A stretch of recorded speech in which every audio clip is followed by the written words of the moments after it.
Hello everyone, welcome to StudyIQ.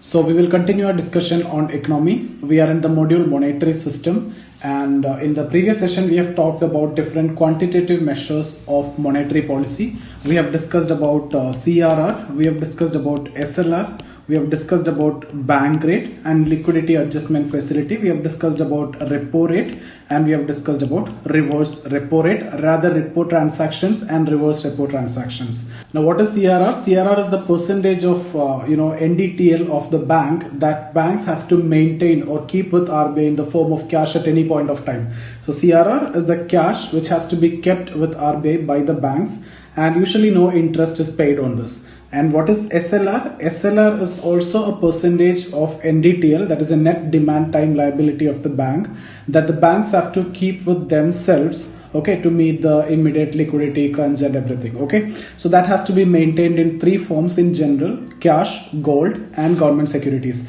But bank prefer government securities because cash you won't get any return it will be idle, and gold, even though more return is there, but it will be there only if you calculate at the market rate.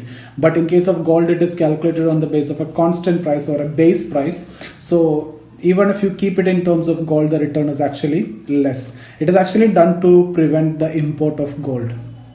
Okay, and mostly you will keep it in the form of government security so that you get some return like 7%, 8%, 6% interest you get.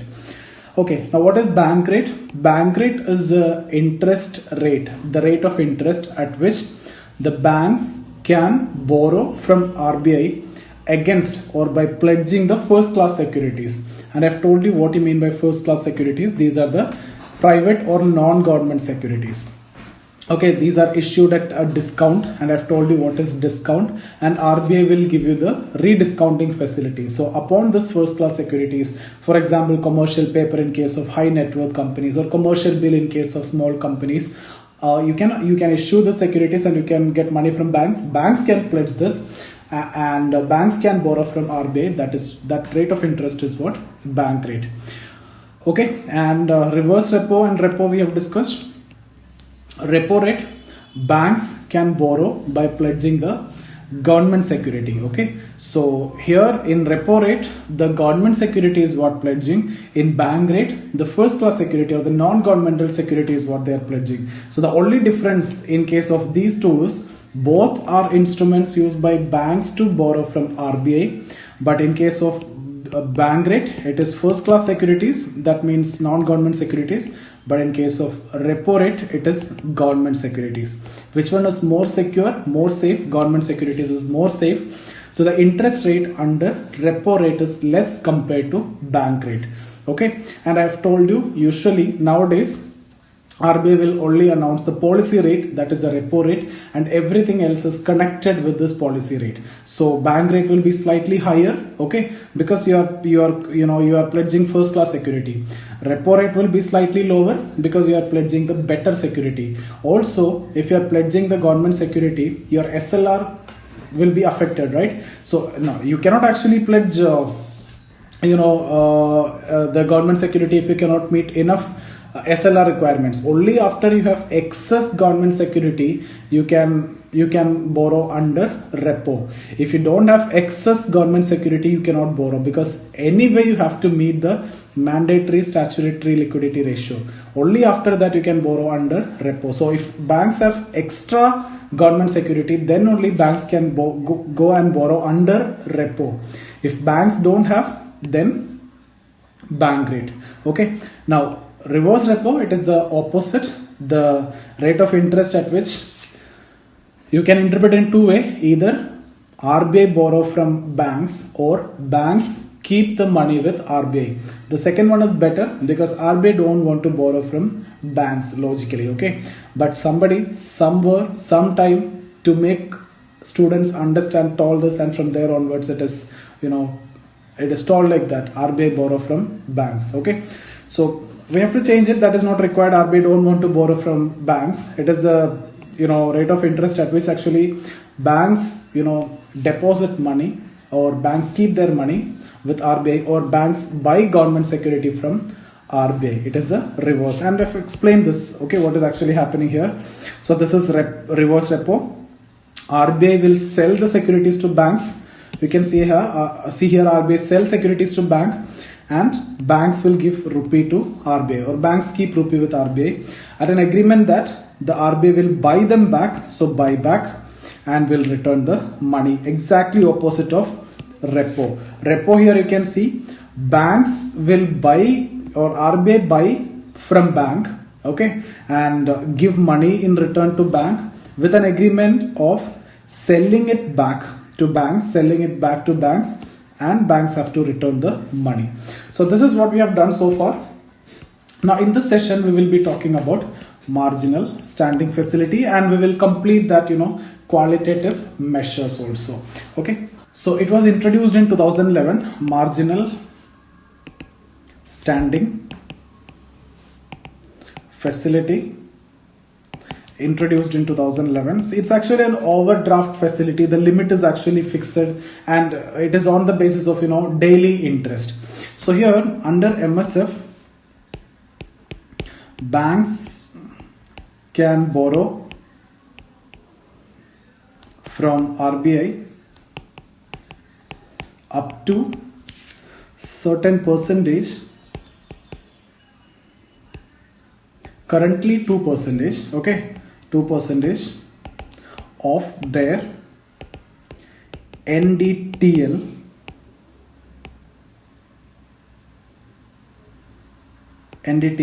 on overnight basis. Okay, so interest is on daily basis. Okay, now here also banks pledge government security.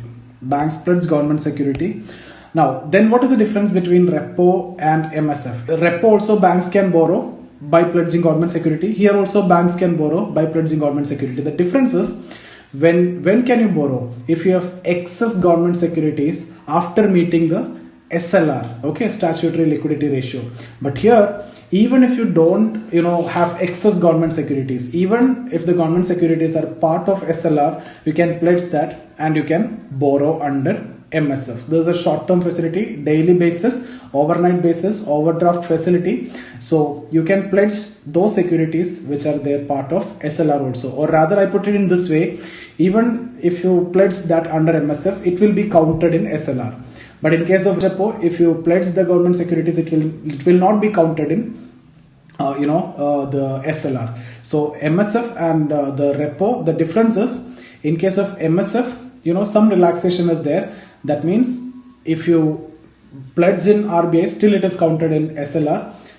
Here, in case of repo, okay, even if you pledge with RBI, it won't be counted in SLR. So that is the difference. Otherwise, both are the rate of interest at which banks borrow by pledging government security. In both cases, banks borrow. In both cases, government security. But in case of repo, the government securities which is pledged won't count in SLR. But in MSF, the government securities which is pledged with RBI will be counted in SLR. So that is the difference. So where you see flexibility, the flexibility you can see in MSF because it is counted in SLR. So if both interests are same, now technically or logically speaking, both interests are same, which one banks will prefer?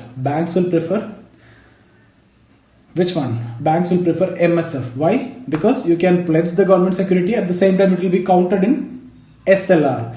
So do you think that both interests will be same? No. Some flexibility will be given to repo because repo is slightly rigid. There is no compromise. Here some in case of MSF, some leniency is there, or some flexibility is there. So slightly the interest will be more. So some extra will be there. So banks will fix the repo rate, as I've told you, policy rate, 0.25 basis point or 0.5 basis point will be the the MSF. Okay, so MSF will be policy rate, that is the repo rate will be fixed plus 0.25 basis point.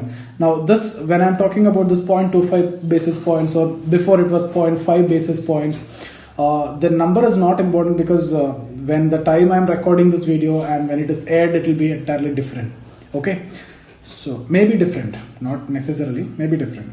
So banks can pledge the government security, it won't affect the SLR, won't affect SLR. Okay, Same in case of repo, but will affect SLR in case of repo. Now, why it is introduced? Why it is introduced? Okay. See, till then banks had two options to borrow. Either you can borrow under bank rate or you can borrow under repo rate. See, bank rate, it's actually the discretion of the Reserve Bank to lend money or not, right? If the RBI's objective is to reduce money supply, bank rate RBI won't lend. It is a discretion of RBI. So banks are not able to get money under bank rate. It is a discretion of the RBI. Now, reverse repo, you can borrow only if you have enough government security, excess government security. So here also some banks will face problem. So banks are not able to meet their liquidity crisis with these two instruments. So MSF was introduced. Under MSF, you can borrow overnight basis, daily basis, interest is charged under or by pledging the government securities, and it will also be counted in SLR. So that means even if you don't have excess government securities, still you can borrow from RBI, maybe 0.25 extra percentage point interest you need to pay compared to repo. You can't borrow under repo. Why you can't borrow under repo? You don't have excess, excess government security. If you have excess government security, you only prefer repo. If you don't have excess government security, you have other option as bank rate. It is a discretion of RBI. If you are not getting under that, now you have choice. So I hope you understood this.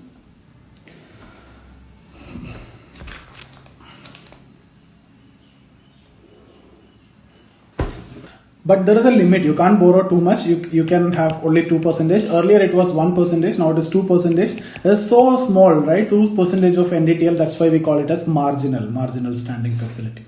Okay. So the difference between repo rate and MSF you understood. Now what is their common or difference between MSF and bank rate? See, between this repo rate and MSF, I hope you understood clearly.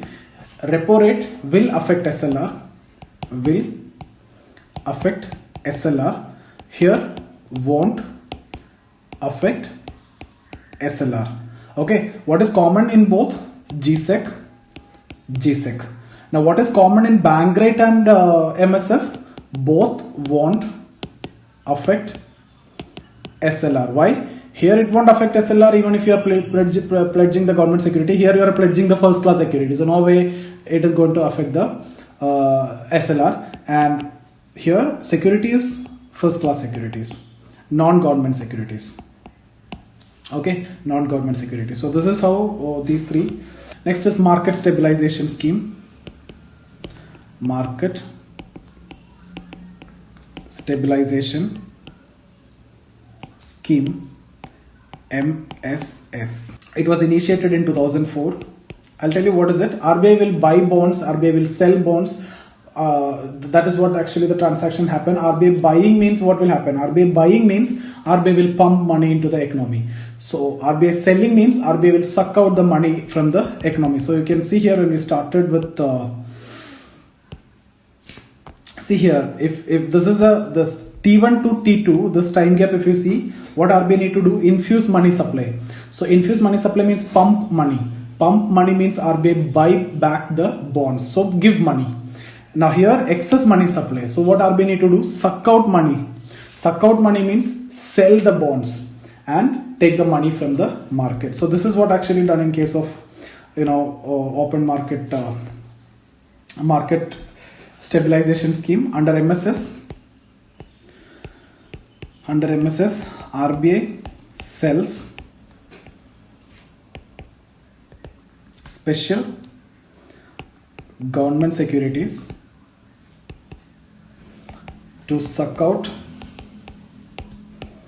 extra liquidity. That means simple money supply created due to the increase of forex reserve. So now I've told you post reform era, the reasons for increase in money supply is actually increase of forex.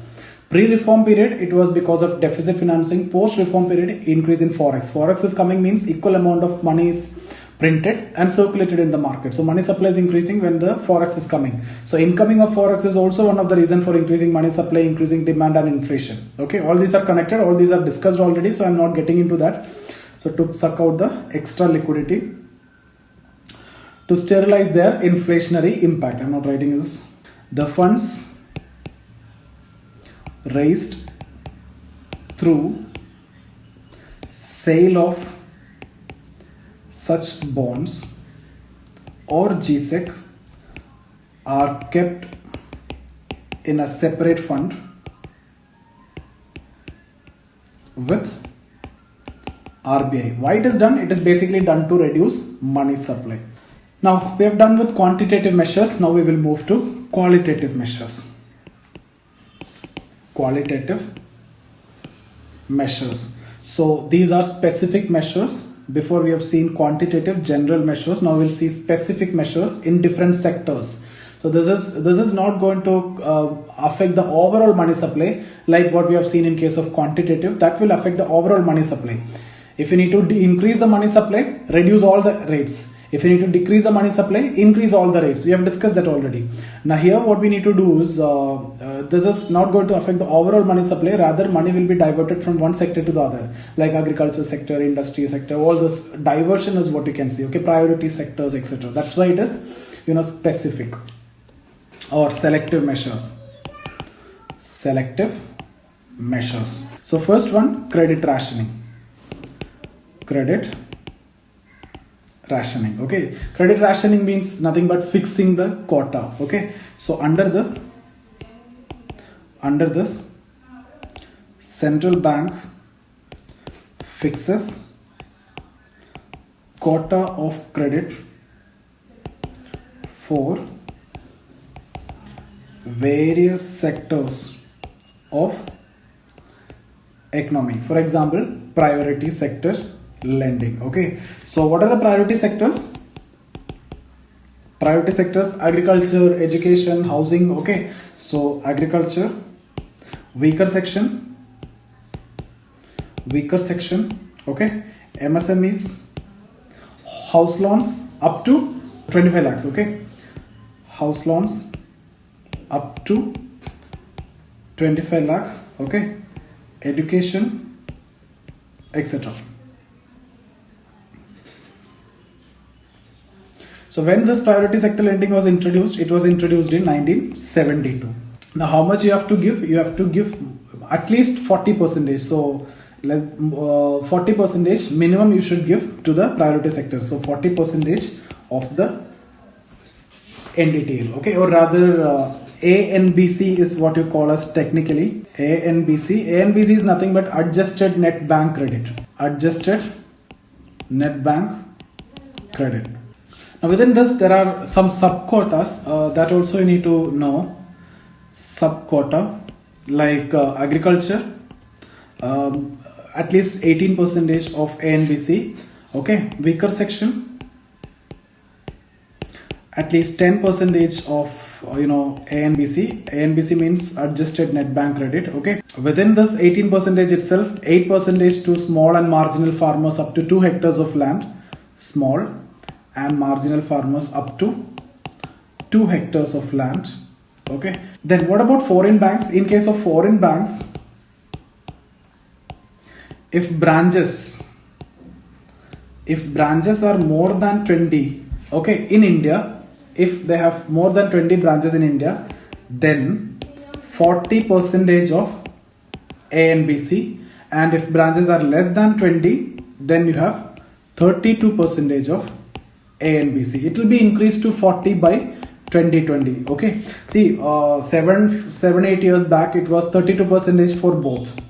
Okay, all the foreign banks it was 32%, and for Indian banks it was 40, as we have already discussed, but it was increased to 40%, and by 2020 this also will be increased to 40%. Okay, so next is margin requirements. Margin requirements. So margin requirement means if you need to borrow, for example, if you need to borrow 10 lakh from banks, or 1 lakh, the collateral required may be 1.25 lakh or 1.5 lakh or 2 lakh. So that margin will be reduced. Like if you need to borrow for 1 lakh, you need to pledge 1 lakh worth things, so that you can give money to more people, more weaker sections, etc. Okay, those people who don't have enough collateral, this may help. That is the idea. So it is the difference between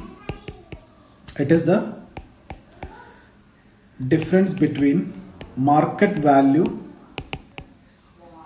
of a collateral security and the maximum amount of loan that can be sanctioned by a bank against it in a particular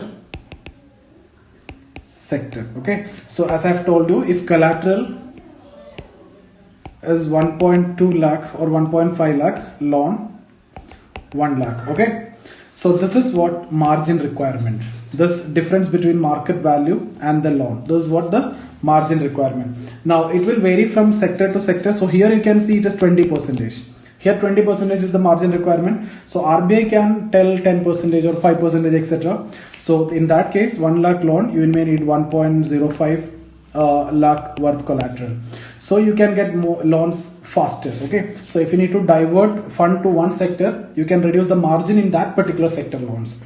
So why it is done? To discourage money supply to a particular sector. Okay, so if RBI need to discourage money supply to one particular sector, RBI will increase the margin requirement. RBI want to increase money supply to a particular sector, RBI will decrease the margin requirement. So decreasing margin requirement means you can get loan faster and money supply will be there in that particular sector. Increasing margin requirement means getting loan will be slightly difficult, so reduce the money supply in that particular sector. So I hope you understood. To discourage money supply or to encourage money supply in particular sectors, this can be used. So that's why specific, sectoral. Okay. Third one, ceiling on credit.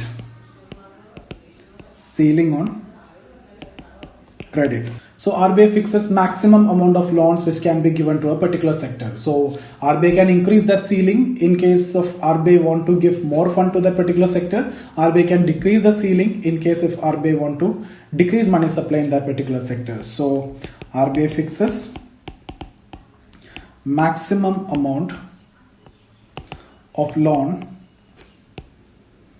which can be provided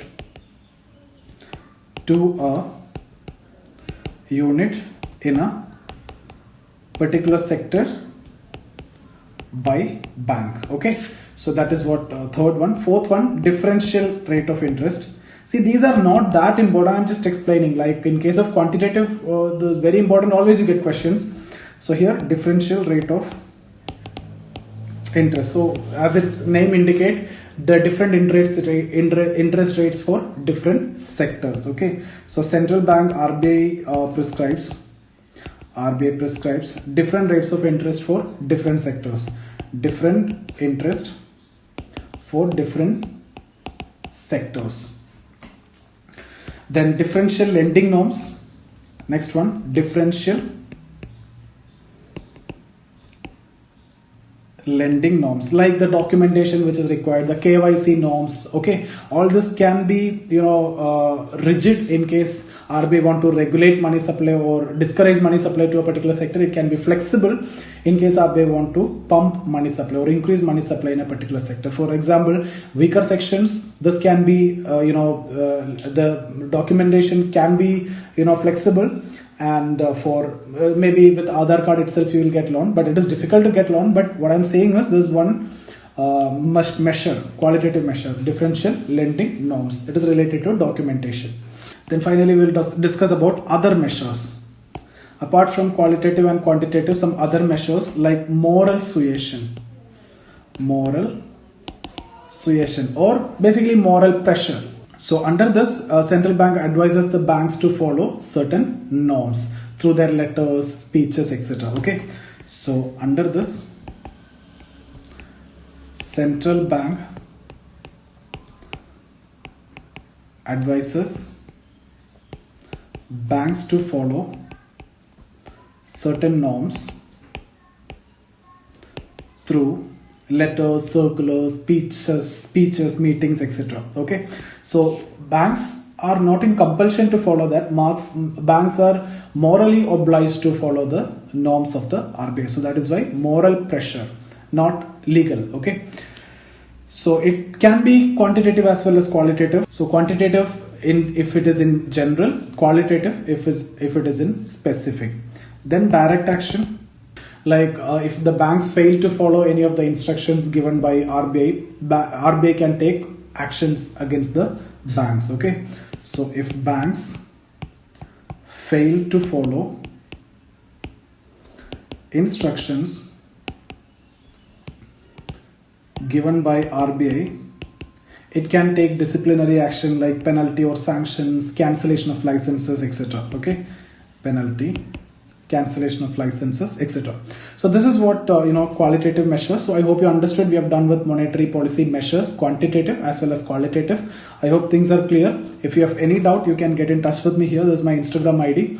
You join the Telegram channel, you'll get all my videos